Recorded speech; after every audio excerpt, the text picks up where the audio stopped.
નમસ્કાર ખેડૂત મિત્રો, હું છું સુભાષ ચોથાણી, કૃષિ નિષ્ણાત જુનાગઢ. આજની કૃષિ માહિતી મિત્રો, આજની કૃષિ માહિતી આપું એ પહેલા જે મિત્રો પહેલી વખત આ ચેનલ જોતા હોય તેઓએ નીચે જે લાલ અક્ષર સબસ્ક્રાઇબ લખ્યું ત્યાં ટચ કરી અને આ ચેનલને સબસ્ક્રાઇબ કરી દેજો. સાથે સાથે જો તમને આ કૃષિને લગતી માહિતી સારી લાગે તો તમારા જેટલા પણ ગ્રુપ હોય એમાં ફોરવર્ડ કરજો.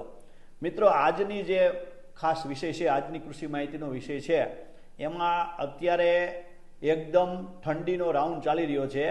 તો અત્યારે શિયાળુ પાકોમાં ચણા, ધાણા અને જીરું, આ ત્રણ પાકોમાં જે ઉપરના પાંદડા જાંબલી કલરના અથવા તો લાલાશ પડતા કલરના થતા જાય છે, તો આનું કારણ શું અને એનું નિવારણ શું, એના વિશે આજે આપણે ચર્ચા કરશું.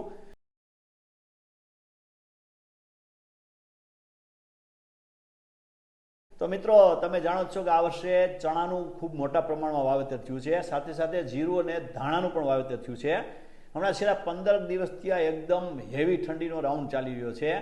તો કોઈ પણ મિત્રો કોઈ પણ પાકમાં જ્યારે પણ અચાનક વાતાવરણનો તાત્કાલિક ફેરફાર થાય તો પાકમાં એની જે સહનશક્તિ ન હોવાથી પાકમાં અલગ અલગ પ્રકારના રોગ આવતા હોય અથવા તો જીવાત આવતી હોય અથવા તો એને સ્ટ્રેસ આવતો હોય.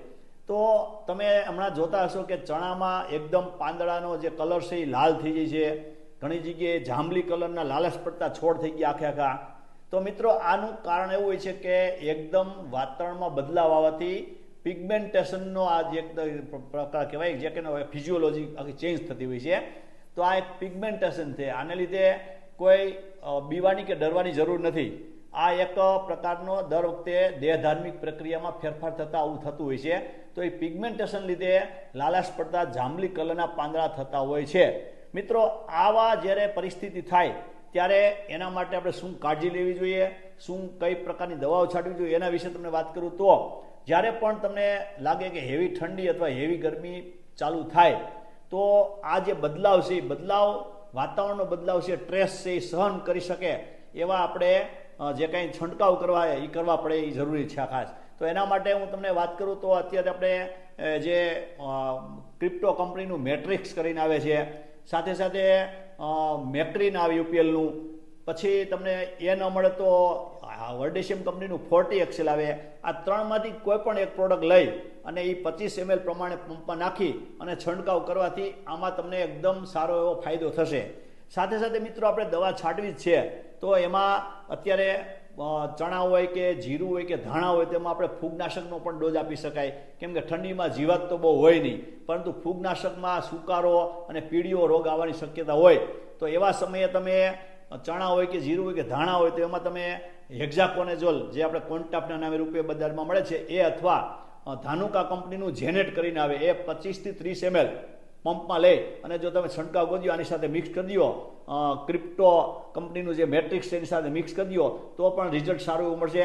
સાથે સાથે અત્યારે આપણે હવે ચણા, ઘઉં કે ચણા, જીરું, ધાણા એ લગભગ અંદાજિત 2 મહિના ઉપરનો પાક થઈ ગયો છે. એટલે કે ફ્લાવરિંગ સ્ટેજ અને દાણા ભરાવાનું સ્ટેજ ચાલુ થયું છે અત્યારે. ઘણી જગ્યાએ તમે જુઓ તો પોપટામાં પોપટા આવવા માંડ્યા છે, ચણામાં દાણા બંધાવા માંડ્યા છે.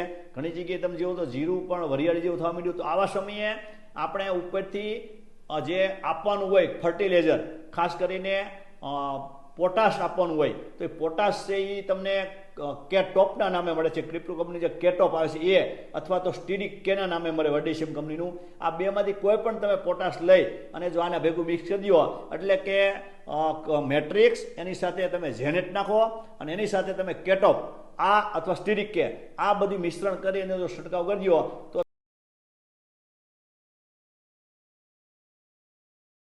તમારે એક તો જે આ લાલાશ પડતા પાંદડા છે એનો પ્રશ્ન સોલ્વ થઈ જશે. બીજું, તમારે જે કાંઈ સુકારો, રોગ અને કહેવાય ને કે વિલ્ટ, એનો પ્રશ્ન હોય સોલ્વ થઈ જશે.